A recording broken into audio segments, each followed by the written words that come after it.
Martha's Vineyard. Local leaders say 2 plane landings here Thursday appear to be carrying Venezuelan nationals sent to Massachusetts by Florida Gov. Ron DeSantis, who claims undocumented immigrants belong in progressive states.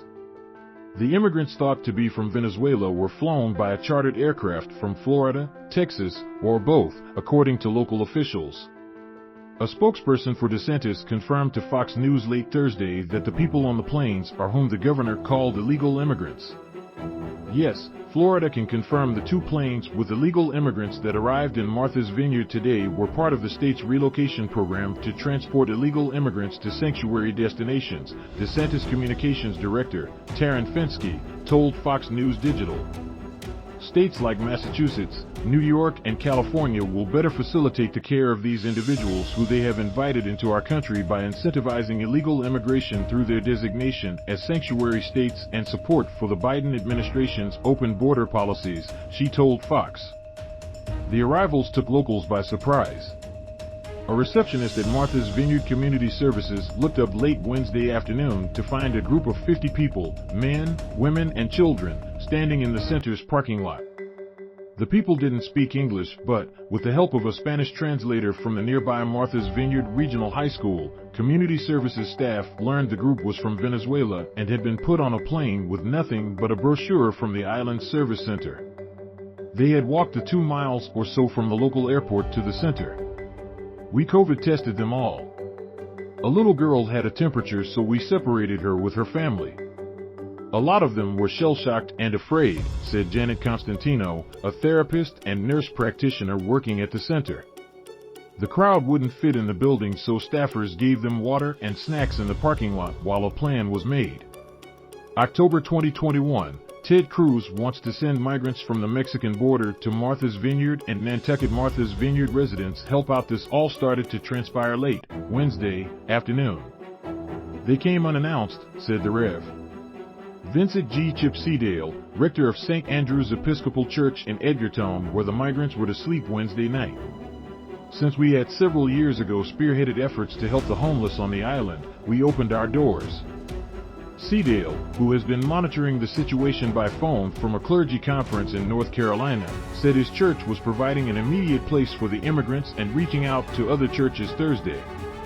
Overnight they can sleep on the pews or in the parish hall on the floor.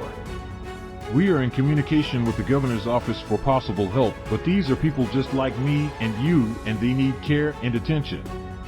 At about 7:15 p.m. Wednesday, State Rep Fernandes, D-Falmouth, tweeted from the ferry, "Currently immigrants are being dropped off on Martha's Vineyard by chartered flights from Texas. Many don't know where they are. They say they were told they would be given housing and jobs. Islanders were given no notice but are coming together as a community to support them." Carla Cooper said volunteers ordered pizza, salad, and soup to feed the people, aged 3 to adults in their 40s, who had had no food or water since 6 a.m. People were just showing up at the church with food, rice, and beans, she said. "When something happens to our island, we come together to help. We are going to take care of these people."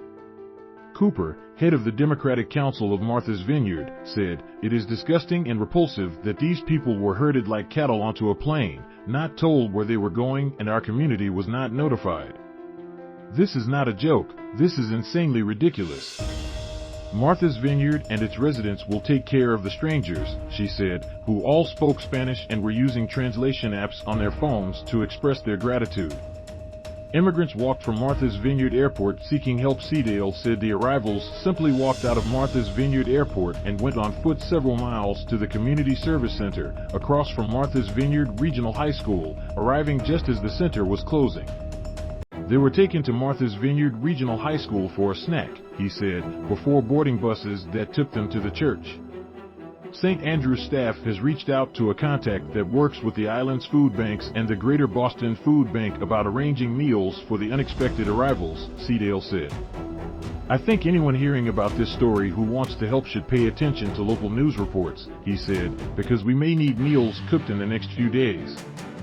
Martha's Vineyard officials were not sure where the planes came from. The Martha's Vineyard Times is reporting that West Tisbury Town Administrator Jennifer Rand told selectmen at their meeting late Wednesday afternoon that only one plane had landed, but more are expected. She and other officials were not sure where the plane or planes had originated. In an interview with Fox News.com Wednesday evening, Taryn Fenske, DeSantis communications director, said Florida can confirm the 2 planes with illegal immigrants that arrived in Martha's Vineyard today were part of the state's relocation program to transport illegal immigrants to sanctuary destination. Former President Barack Obama owns a home on Martha's Vineyard along with people in the entertainment industry. DeSantis' immigration policies include a plan to use $12 million to pay for the transportation of undocumented immigrants dropped in Florida from the U.S.-Mexico border, the Tallahassee Democrat reported last month. The Biden administration's border security and immigration policies have become a favorite target for DeSantis and other Republicans nationwide, the paper reported. The debate ratcheted up earlier this year when 2 GOP governors, Greg Abbott of Texas and Doug Ducey of Arizona, called out Biden and sent busloads of migrants from their border states to New York City and Washington. By late August, almost 8,000 migrants have arrived on state-sponsored bus trips, straining resources and humanitarian services of both cities, which have also sought assistance from the federal government. Staff writer Ann Brennan contributed to this report. This article originally appeared on Cape Cod Times, Florida Gov. DeSantis sends undocumented immigrants to Martha's Vineyard,